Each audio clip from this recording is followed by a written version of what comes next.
ಪಟ್ಟಣ ಪಂಚಾಯಿತಿ ಮುಖ್ಯಾಧಿಕಾರಿ ಲೋಕಾಬಲೆಗೆ ಬಿತ್ತಿದ್ದಾರೆ. ರಾಯಚೂರಿನ ಸಿರುವಾರ ಪಂಚಾಯಿತಿ ಮುಖ್ಯಾಧಿಕಾರಿ ನೋಡಿ ಲಾಕ್ ಆಗಿದ್ದಾರೆ ಲೋಕಾಬಲೆಗೆ. ಸುರೇಶ್ ಶೆಟ್ಟಿ ಲೋಕಾಬಲೆಗೆ ಬಿತ್ತಂತಹ ಮುಖ್ಯಾಧಿಕಾರಿ ಆಗಿರುವಂತದ್ದು.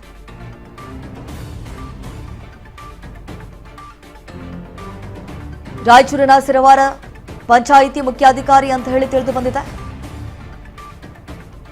ಈ ಖಾತೆ ಮಾಡೋದಕ್ಕೆ ಮಿನಿಮಮ್ ಈತನಿಗೆ ಏನಿಲ್ಲ ಅಂತಂದ್ರೂ 2 ಲಕ್ಷ ರೂಪಾಯಿ ಕೊಡಬೇಕಂತೆ, ಇಲ್ಲ ಅಂದ್ರೆ ಮಾಡಲ್ಲ ಅಂತ ಹೇಳಿ ಮುಲಾಜಿಲ್ದೆ ಹೇಳಿ ಕಳಿಸ್ತಾನಂತೆ.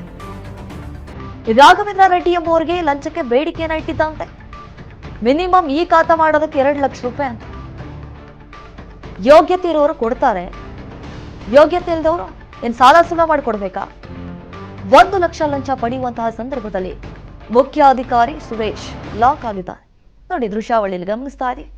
ಇದೇ ಮಹಾನುಭಾವ 2 ಲಕ್ಷ ಲಂಚಕ್ಕೆ ಬೇಡಿಕೆ ಇಟ್ಟಿದ. 2 ಲಕ್ಷ ರೂಪಾಯಿ ಕೊಡಿ, ಇಮ್ಮಿಡಿಯೇಟ್ಲಿ ಈ ಖಾತೆ ಮಾಡಿಕೊಡ್ತೀವಿ ಅಂತ ಹೇಳಿ ಡಿಮ್ಯಾಂಡ್ ಮಾಡಿದ. ಯಾವಾಗ 1 ಲಕ್ಷ ರೂಪಾಯಿ ಲಂಚವನ್ನ ಮುಂಗಡವಾಗಿ ಪಡೆಯುವಂತಹ ಸಂದರ್ಭದಲ್ಲಿ ರೆಡ್ ಹ್ಯಾಂಡ್ ಆಗಿ ಲೋಕಾಯುಕ್ತ ಅಧಿಕಾರಿಗಳು ಲಾಕ್ ಮಾಡಿದ್ದಾರೆ. ಲೋಕಾಯುಕ್ತ ದಾಳಿ ಸುಳ್ಳು ಸಿಕ್ಕ ತಕ್ಷಣ ಆ ಕಾರ್ನಲ್ಲಿ ಎಸ್ಕೇಪ್ ಆಗ್ಬಿಟ್ಟಿದ್ದಾನೆ. ಯಾವಾಗ ಗೊತ್ತಾಯ್ತು ಲೋಕಾಧಿಕಾರಿಗಳು ನನ್ನನ್ನು ಲಾಕ್ ಮಾಡಿಬಿಡ್ತಾರೆ, ನನ್ನನ್ನು ಎತ್ತಾಕೊಂಡು ಹೋಗ್ಬಿಡ್ತಾರೆ, ನನ್ನ ಮಾನ ಮರ್ಯಾದೆ ಹೋಗ್ಬಿಡುತ್ತೆ ಅಂತ ಹೇಳಿ ಯಾವಾಗ ಈತನಿಗೆ ಗೊತ್ತಾಯ್ತು, ಇಮ್ಮಿಡಿಯೇಟ್ಲಿ ಅಲ್ಲಿಂದ ಕಾಲ್ ಕಿತ್ತಿದ್ದಾನೆ, ಕಾರ್ನಲ್ಲಿ ಎಸ್ಕೇಪ್ ಆಗಿದ್ದಾನೆ. ಸಿನಿಮೀಯ ಶೈಲಿನಲ್ಲಿ ಬೆನ್ನತ್ತಿದ್ದಾರೆ ಲೋಕಾಯುಕ್ತ ಪೊಲೀಸ್ ಅಧಿಕಾರಿಗಳು. ಏನು ಬಿಟ್ಬಿಡ್ತಾರೆ ಸುಮ್ಮನೆ?